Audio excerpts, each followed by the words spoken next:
Hello,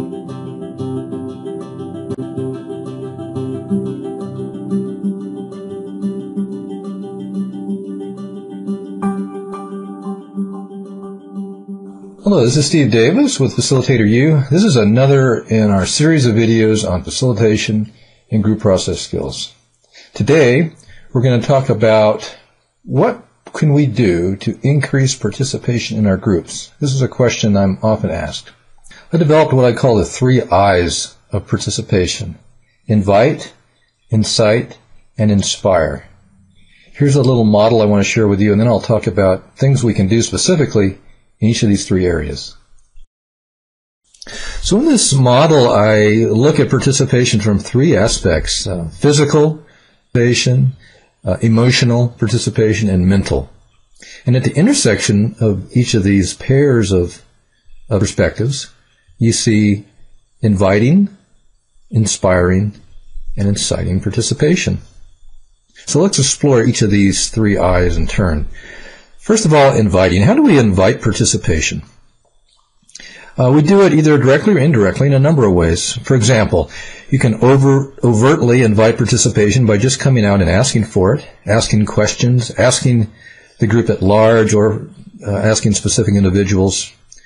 We invite participation by creating the space for it. It's one thing to ask for it, but we need to allow for silence, particularly for quieter people to come forward and say something. How often in our culture a question is asked, if there's not an immediate response, they move on. So again, being comfortable with silence yourself and providing the space for it. I call this a strategic use of silence. Make sure everyone can hear and see what's going on in the room, and program extra time in your events so that you're not always rushed to move on, so you can provide the space. So how do we inspire participation? We do this largely by how we show up and relate to the group and the content. For example, make sure the activities you design in your workshop or the objectives you've programmed into your meeting are actually objectives that your participants are interested in. Inspire participation by setting up exercises and activities that allow everyone to participate. And we touch people emotionally by offering our own stories, hearing the stories of other participants, using inspiring videos or audios. Strive to make your activities interesting and presentations compelling and provocative.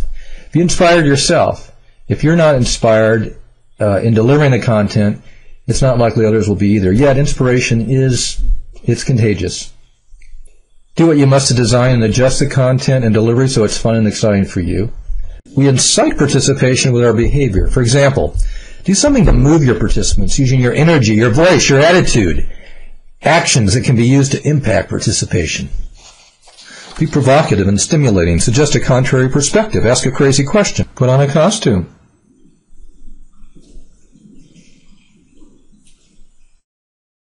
Do some magic. Something out of the box that stimulates people. Ultimately, people are afraid of losing control, being wrong, looking foolish. Be willing to make a mistake or play the fool yourself. This makes it okay for participants to risk doing the same. If you enjoyed this video today, look for my other video on participation that looks at why participation is important for you. At our website, facilitatoru.com, we've got a lot of resources on there, as well as a free weekly e-zine for group leaders at themasterfacilitatorjournal.com. See you next time. Take care. Bye-bye.